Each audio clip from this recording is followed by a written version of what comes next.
রাধে কৃষ্ণ বন্ধুরা, কেমন আছেন আপনারা? আশা করি সবাই ভালো আছেন। আজকে আবার একটা নতুন ভিডিও নিয়ে হাজির হয়ে গেছি। ভিডিওটি শেষ অবধি দেখার অনুরোধ রইল। আজকের গল্প বিভূতিভূষণ বন্দ্যোপাধ্যায়ের উপেক্ষিতা। আজকে গল্পের চতুর্থ পর্ব বা শেষ পর্ব। মন বড় ভালো ছিল না।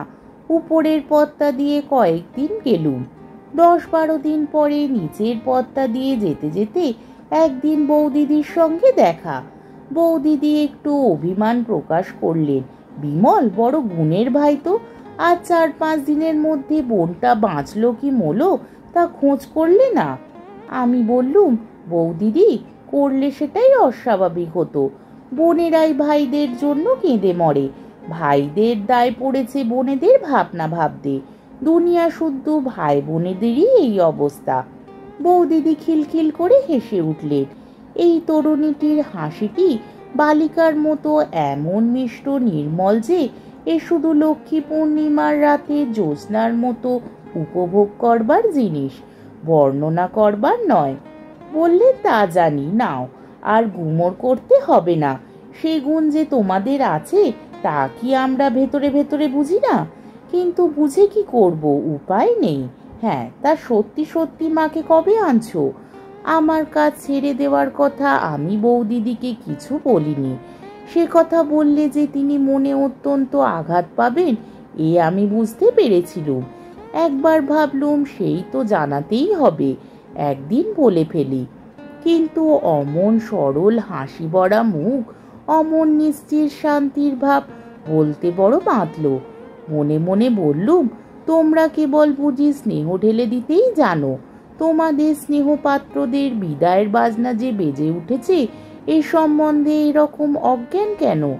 জিজ্ঞাসা করলুম, বৌদি, একটা কথা বলি, আপনি আমায় এই অল্প দিনে এত ভালোবাসলেন কি করে? আচ্ছা, আপনারা কি ভালোবাসার পাত্রাপাত্র দেখেন না?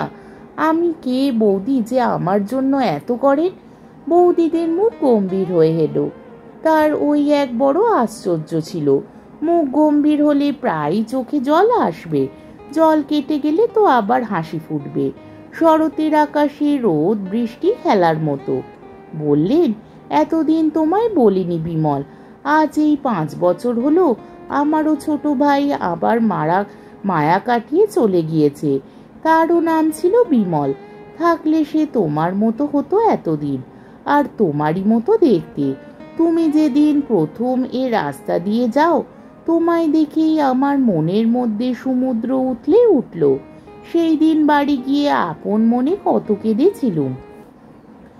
তুমি এখান দিয়ে যেতে রোজ তোমাকে দেখতুম। যেদিন তুমি আপনা হতেই দিদি বলে ডাকলে, সেদিন থেকে আজ পর্যন্ত যে কি সুখে আছি তা বলতে পারিনি। তোমায় যত্ন করে তুমি যে বড় বোনের মতো ভালোবাসো, তাতে আমি বিমলের শোক অনেকটা ভুলেছি। ওই এক ভাই ছিল আমার। তুলসীতলায় রোজ সন্ধেবেলা কত প্রণাম করি, বলি, ঠাকুর, এক বিমলকে তো পায়ে টেনে নিয়েছো, আর এক বিমলকে যদি দিলে তো এর মঙ্গল করো, একে আমার কাছে রাখো। চোখের জলে বৌদিদির গলা আড়ষ্ট হয়ে গেল। আমি কিছু বললুম না। বলবো কি? একটু পরে বৌদিদি নিজেকে একটু সামলে নিয়ে জল ভরা চোখ দুটি তুলে আমার মুখের দিকে চাইলেন। কি সুন্দর তাকে দেখাচ্ছিল। কালো চোখ দুটি ছলছল করছে, টানা ভুরু যেন আরো নেমে এসেছে, চিবুকের ভাঁজটি আরো পরিস্ফুট, যেন কোনো নিপুণ প্রতিমাকারক সরু বাঁশে চেঁচারি দিয়ে কেটে তৈরি করেছে। পথের পাশে প্রথম ফাল্গুনের মুগ্ধ আকাশের তলায় আকর ফুলের একটা ঝোপে কাঁটাওয়ালা ডালগুলিতে থলো থলো সাদা ফুল ফুটেছিল। মনের ফাঁকে ফাঁকে নেশা জমিয়ে আনে, এমনই তার মিষ্টি গন্ধ। দুজনে অনেকক্ষণ কথা বলতে পারলুম না। খানিক পরে বৌদিদি বললেন, সেই জন্যেই বলছি ভাই, মাকে আনো। আমাদের পাড়ায় চৌধুরীদের বাড়িটা পড়ে আছে, ওরা এখানে থাকে না। খুব ভালো বাড়ি, কোনো অসুবিধে হবে না। তুমি মাকে নিয়ে এসো, ওখানেই থাকো। সে তাদের পত্র লিখলেই তারা রাজি হবেন, বাড়ি তো এমনিই পড়ে আছে। তোমার বোন পরাধীন, কিছু করবার তো ক্ষমতা নেই। তোমার সঙ্গে এসব দেখাশুনো, এসব লুকিয়ে বাড়ির কেউ জানে না। তুমি দুবেলা ঘাটের পথ দিয়ে যেও, দেখেই আমি শান্তি পাবো ভাই। মাকে এ মাসেই আনো। কেমন করে তা হবে? একটু চুপ করে থেকে জিজ্ঞাসা করলুম, বৌদি, আমি এখানে থাকলে কি আপনি খুব সুখী হন? বৌদিদি বললেন, কি বলবো বিমল, মাকে আনলে তোমার কষ্টটাও কম হয়, তা বুঝে আমার সুখ। আর বেশ দুই ভাই বোনে এক জায়গায় থাকবো, 12 মাস দুবেলা দেখা হবে, কি বলো? আমি বললুম, ভাই যদি কোনো গুরুতর অপরাধ করে আপনার কাছে, তাকে ক্ষমা করতে পারবেন? বৌদিদি বললেন, শোনো, কথার ভঙ্গি ভাইটির আমার কাছে তোমার আবার অপরাধটা কিসের শুনি? আমি জোর করে বললুম, না বৌদি, ধরুন যদি করি তাহলে? বৌদিদি আমার হেসে বললেন, না না, তাহলেও না। ছোট ভাইটির কোনো কিছুতেই অপরাধ নেই আমার কাছে, আমি যে বড় বোন। চোখে জল এসে পড়ল। আড়ষ্ট গলায় বললুম, ঠিক বৌদি, ঠিক। বৌদিদি অবাক হয়ে গেলেন, বললেন, বিমল, কি হয়েছে ভাই, অমন করছো কেন? মুখ ফিরিয়ে আনতে উদ্ধত হলো। বললুম, কিছু না বৌদি, অমনি বলছি। বৌদিদি বললেন, তবুও ভালো, ভাইটির আমার এখনো ছেলে মানুষই যায়নি। হ্যাঁ, ভালো কথা বিমল, তুমি ভালোবাসো বলে বাগানের কলার কাঁদি আজ কাটিয়ে রেখেছি, পাকলে একদিন ভালো করে দেব এখন। তারপর দিনই আবার নোটিশ অনুসারে স্কুলের কাজের শেষ দিন। গিয়ে শুনলাম আমার জায়গায় নতুন লোক নেওয়া ঠিক হয়ে গিয়েছে। স্কুলে সকলের কাছে বিদায় নিয়ে চলে এলুম, শুধু একবার শেষ দেখা করবার জন্যেই। তারপর দিন পুকুরের ঘাটে গিয়ে ঠিক সময় গেলুম। তার দেখা পেলে যে কি বলবো তা ঠিক করে সেখানে যায়নি। সত্য কথা সব খুলে বলতে বোধহয় পারতুম সেদিন, কিন্তু দেখা হলো না। সব দিন তো দেখা হতো না, প্রায় 2 দিন 3 দিন অন্তর দেখা হতো, আবার কিছুদিন ধরে হয়তো রোজই দেখা হতো। সেদিন বিকেলে গেলুম, তারপর দিন সকালেও গেলুম, কিন্তু দেখা পেলুম না। সেই দিন চলে আসবার সময় সেখানকার মাটি একটু কাগজে মুড়ে পকেটে নিলুম, যেখানে তার সঙ্গে প্রথম পরিচয় হবার দিন তিনি দাঁড়িয়েছিলেন। সেই দিনই বিকালে জিনিসপত্র গুছিয়ে নিয়ে চিরদিনের মতো সে গ্রাম পরিত্যাগ করলুম। মাঠের কোলে ছাতিম গাছের বনের মধ্যে কোথায় ঘুঘু ডাকছিল। সেসব আজ 25-26 বছর আগেকার কথা। তারপর জীবনে কত ঘটনা ঘটে গেল। ভগবানের কি অসীম করুণার দানই আমাদের এই জীবনটুকু। উপভোগ করে দেখলুম, এ কি মধু! কত নতুন দেশ, নতুন মুখ, কত জ্যোৎস্না রাত্রি, নতুন নবঝোপের নতুন ফুল, কত জুঁই ফুলের মতো শুভ্র নির্মল হৃদয়, কান্না জড়ানো কত সে মধুর স্মৃতি। কাকার কাছে মুরাদাবাদে কাচের কারখানায় গেলুম।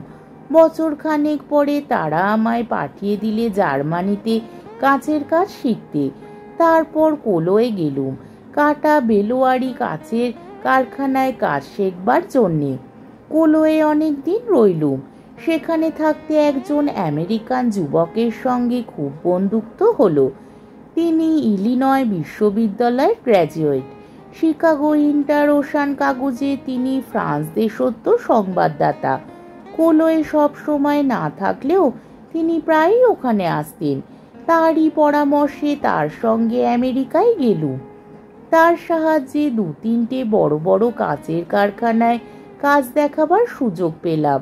পিটার্সবার্গে কর্নেগির ওখানে প্রায় 6 মাস রইলুম, নতুন ধরনের ব্লাস্ট ফার্নেসের কাজ ভালো করে বোঝবার জন্যে।